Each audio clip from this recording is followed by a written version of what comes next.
Mari Selvaraj is here with us, ladies and gentlemen. It's such an honor to have you with us today, sir. And we have watched the film and we have a lot to tell you and convey you. And here is, I think, നമുക്കൊരു standing ovation നൽകാം അല്ലേ? അത്രത്തോളം class ആയിട്ടുള്ള ഒരു ഫിലിമാണ് നമുക്ക് മുന്നിലേക്ക് അദ്ദേഹം എത്തിച്ചിരിക്കുന്നത്. And I think he deserves that. Everybody, a big round of applause, a loud round of applause to Mari Selvaraj.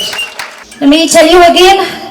തമിഴ്നാട്ടിൽ ലാസ്റ്റ് വീക്ക് ചിത്രം റിലീസ് ആയതായിരുന്നു ആൻഡ് ഗംഭീര റെസ്പോൺസ് ആണ് തമിഴ്നാട്ടിലുടനീളം ചിത്രത്തിന് ലഭിച്ചത് with big box office collections and also പ്രേക്ഷകരുടെ ഗംഭീര റിവ്യൂസ് ക്രിട്ടിക്കൽ അപ്രൈസൽസ് എല്ലാം നേടി തന്നെയാണ് പടം ഓടിക്കൊണ്ടിരിക്കുന്നത്, ചിത്രം മുന്നേറുന്നത്. And tomorrow on 30th August Varai will be released in Kerala across 70 theatres, distributed by Dream Big.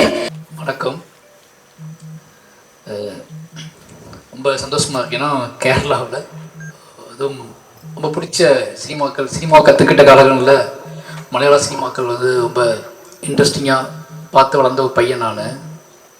Definitely, I'm sure everybody have a lot of questions to be asked once we open the floor for the media.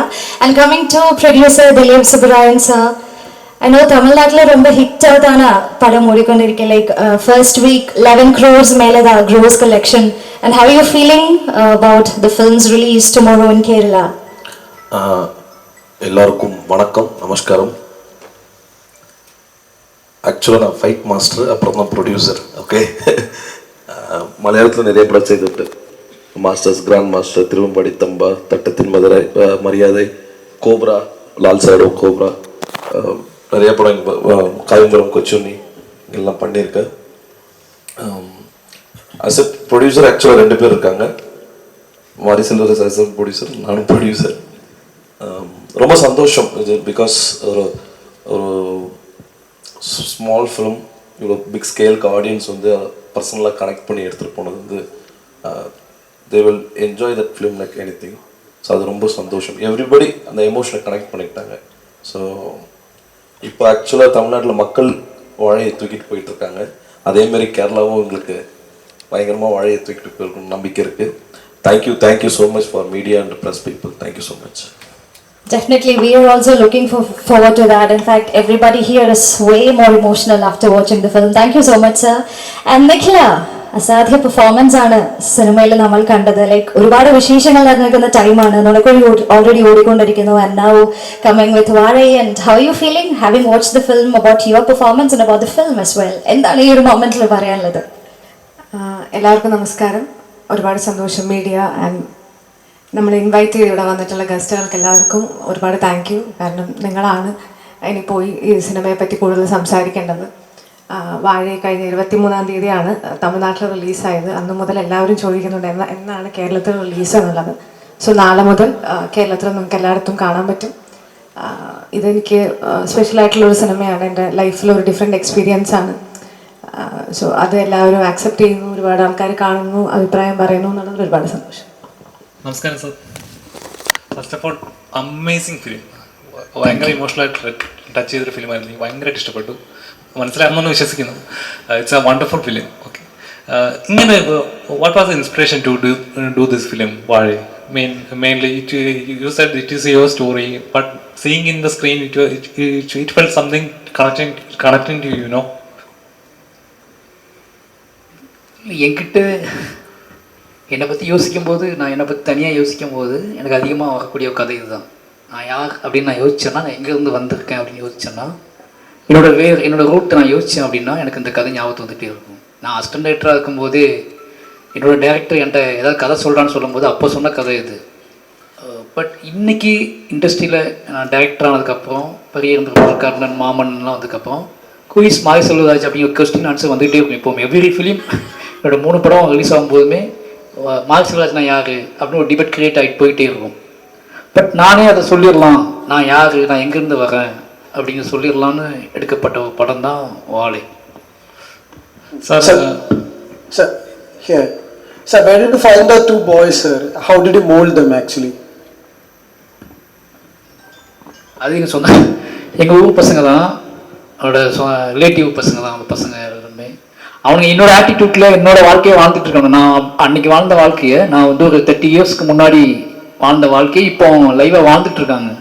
அவங்க பெருசாக change இல்லை, எனக்கும் அவங்களுக்கும் பெருசாக changes தெரில. நான் அப்போ எப்படி இருந்தேனோ அதே மாதிரி இருந்தானுங்க. கூட்டிகிட்டு வந்துட்டு சேம் அதே ஸ்கூலில் படிச்சுட்டு இருக்கானுங்க, அதே மாதிரி வேலை பார்த்துட்டு இருக்கானுங்க, அந்த லைஃப் ஸ்டைல் தான் வாழ்ந்துட்டு இருக்காங்க. ஏன்னா கொஞ்சம் கையில் ஃபோன் வச்சுட்டு வாழ்ந்துட்டு இருக்கானுங்க. கையில் ஃபோன் இருக்கும், அவ்வளோதான், பெருசாக சேஞ்சஸ்லாம் இல்லை. கூட்டி வந்து ஈஸியாக அடாப்ட் பண்ண முடிஞ்சிச்சு எனக்கு. எப்படி சார் அந்த ஆக்ஷனுக்கு கட்டுக்குள்ள அங்கே மோல்ட் பண்ணாங்க? ட்ரைனிங் ஏதாவது இருந்ததா? ட்ரைனிங்னா ஒன்லி எமோஷ்னல் கனெக்ட் தான், எனக்கு அவங்களுக்கு மேலே எமோஷ்னல் கனெக்ட். அப்படின்னா அவங்க அம்மா அப்பா அக்கா இந்த படத்தில் நிறைய பேர் நடிச்சிருக்க அத்தனை பேருமே இந்த க்ரௌட், டோட்டல் க்ரௌடே வந்து அவங்களோட ரிலேட்டிவ் தான், அந்த பசங்களோட ரிலேட்டிவ் தான். அப்போது அம்மா அலம்போது பார்ப்பான், ஜூனியர் ஆர்டிஸ்டாக நின்று அம்மா அழுதுட்டு இருப்பாங்க, ஓகேங்களா, அவங்க க்ரௌடுக்கு நின்று அழுதுட்டு இருப்பாங்க, அதையும் பார்த்துட்டு இருப்பான். ஈவன் அப்படி அதில் எவ்ரி கேரக்டர்ஸ் எல்லாருமே அவங்க தெரிஞ்சவங்க தான் எல்லாருமே, அதனால அவங்க ஈஸியாக கனெக்ட் ஆகிடுவாங்க. அப்போ இன்னொன்று என்னோட கதை இது மொத்தம் என்னோட வில்லேஜோட கதை அப்படிங்கிறதுனால அவங்களுக்கு இந்த கதை டெய்லி கேட்டு கேட்டு கேட்டு கேட்டு அவங்களுக்கு வந்து அது ஈஸியாக கனெக்ட் ஆகிடும். அப்போ இன்னொன்று என்னோட ஆட்டிடியூட அவன் ஈஸியாக கேட்ச் பண்ண ஆரம்பிச்சிட்டான். நான் ஒரு எப்படி என்னோட வில்லேஜில் நான் எப்படி வாழ்ந்துருக்கேன் அப்படிங்கிற அந்த ஆட்டிடியூட்டை வந்து அவன் ஈஸியாக அது ஆக்டிங்காக அவனுக்கு இன்றைக்கி ஆக்டிவாக கணிச்சு அவன் ஆக்டிவாக அதை யோசிக்கவே இல்லை, அதுதான் ஆக்டிங் நினைக்க அவன் நினைக்கல. நான் என்ன பண்ணுறேனோ அதை அப்படியே பண்ணி அவன் பழகிட்டான், அதெல்லாம் ரொம்ப ஈஸியாக இருந்துச்சு, அவ்வளோதான். இப்போ ட்ரைனிங்லாம் பண்ணல. நான் என்ன மாமன்னன் ஷூட்டிங் முடிச்சுட்டு உடனே அப்படியே போய் ஆரம்பிச்சது அந்த படம், எந்த ட்ரெயின்லாம் பண்ணல. பசங்க 2 பேர் இவங்க தான் முடிவு பண்ணோடனே அப்படியே ஸ்டார்ட் பண்ணி ஒரு ஷெடியூலில் முடிச்சிட்டோம் படத்தை. Thank you sir. உங்களோட எல்லா படத்துலையும் பரியரும் பெருமாளாக இருந்தாலும் சரி, மாமன் சரி, எல்லாத்துலேயும் ஒரு ரோ ஸ்டோரிஸ் இருக்கு. ஆனால் சொசைட்டியில் ஒரு ப்ரொட்டஸ்ட் மாதிரி ஃபீல் பண்ணுறேன். எதுக்கு இவ்வளோ கோபம்?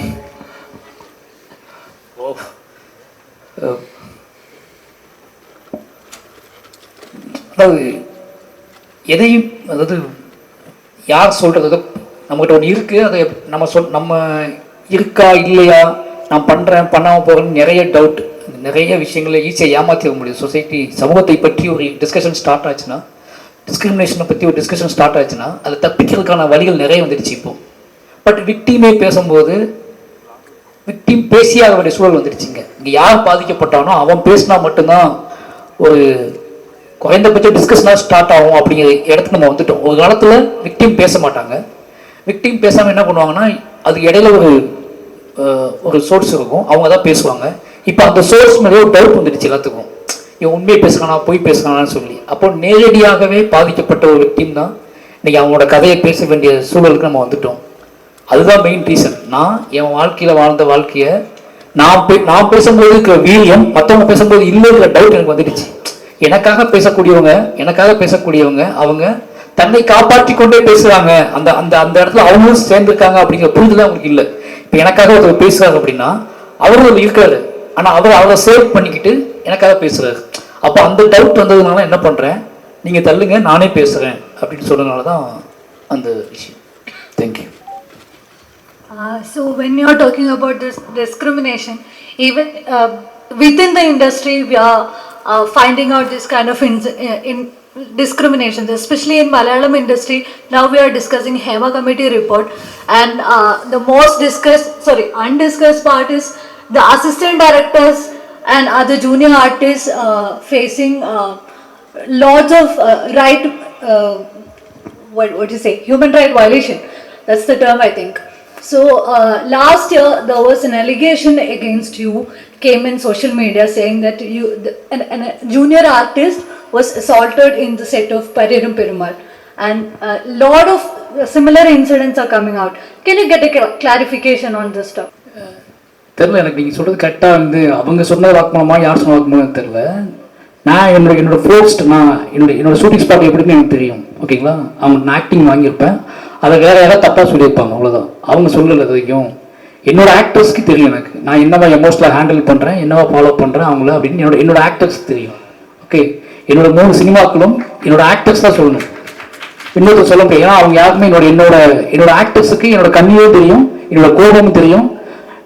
உங்களுக்கு எப்பவுமே வந்து அது மட்டும் தான் தெரியுது. நான் அவங்ககிட்ட கெஞ்சது அவங்களுக்கு வராது, ஓகேங்களா. என் ஆக்டர்ஸ் என் கண்ணிலையும் பார்த்துருக்காங்க, என் கோபத்தையும் பார்த்துருக்காங்க, என்னோட மௌனத்தையும் பார்த்துருக்காங்க, என்னோட அமைதி சைலன்ஸையும் பார்த்துருக்காங்க, என்னோட லோன்லையும் பார்த்துருக்காங்க அவங்க. ஓகே, என்னோட ஆக்டர்ஸ்க்கு என்னோட எல்லா விஷயமும் தெரிஞ்சு என்னோட 4th ஃபிலிம் 4 படத்துலையுமே என்னோட ஆக்டர்ஸ்க்கு என்னோட மொத்த கதையுமே தெரியும். எந்த ஆக்டர்ஸ்க்குமே மாறு செல்வாத்து அப்படிங்கிற ஒன்று தெரியாமல் நடிச்சதே கிடையாது, நான் அவங்க கூப்பிட்டதே கிடையாது. எவ்ரி ஆக்டர்ஸ்க்கும் என்னோட ஒட்டுமொத்த கதையும் சொல்லிட்டு தான் நான் ஆக்டிங்கே கூப்பிடுவேன். இங்கே இருக்க எல்லா ஆக்டர்ஸ் நிக்கிலாவாகட்டும், ரஜிஷாவாகட்டும், என்னோட நடிச்ச எல்லாத்துக்குமே என்னோட ஒட்டுமொத்த கதையும் நான் சொல்லியிருப்பேன். ஒட்டுமொத்த கதையும் அவங்களுக்கு தெரியும். Okay, thank you. Thank you for making the clarification. And what is your take on this discussions happening in Malayalam industry regarding this discriminations? எனக்கு தெரியல, கரெக்டாக இன்னும் அதை பற்றி நான் ஃபுல் டீட்டெயில்ஸ் கலெக்ட் பண்ணல.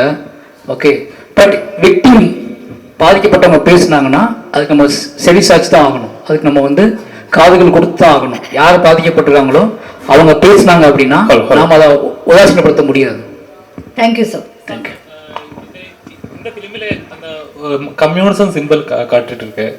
ஏன் அந்த சிம்பிள் டைரக்ட்? நார்மலி அந்த நார்மலி நம்ம ஃபிலிம் பார்க்கும்போது ஏதாவது என்னோட அப்பா கம்யூனிஸ்ட், சித்தப்பா அப்பாவோட பிரதர். ஓகே, அவர் கம்யூனிஸ்ட்.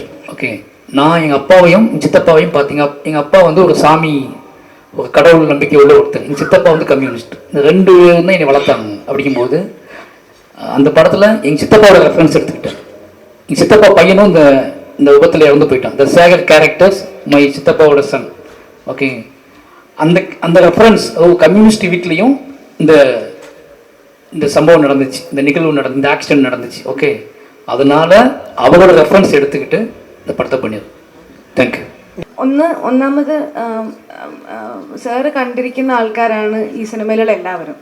സാറിന് റിലേറ്റ് ചെയ്യാൻ പറ്റുന്ന ക്യാരക്ടേഴ്സാണ്. അപ്പം അവരെങ്ങനെ ഇരിക്കണം എന്നുള്ളത് സാറിന് അറിയാം. അപ്പം നമുക്ക് ചിലപ്പോൾ അറിയുന്നുണ്ടാവില്ല. അപ്പം അദ്ദേഹത്തിന് എന്താണോ വേണ്ടത് അതിലേക്ക് നമ്മൾ എത്തുക എന്നുള്ളതാണ് ചെയ്യേണ്ടത്. അതുകൊണ്ട് തന്നെ അത് ബുദ്ധിമുട്ടായിരുന്നു.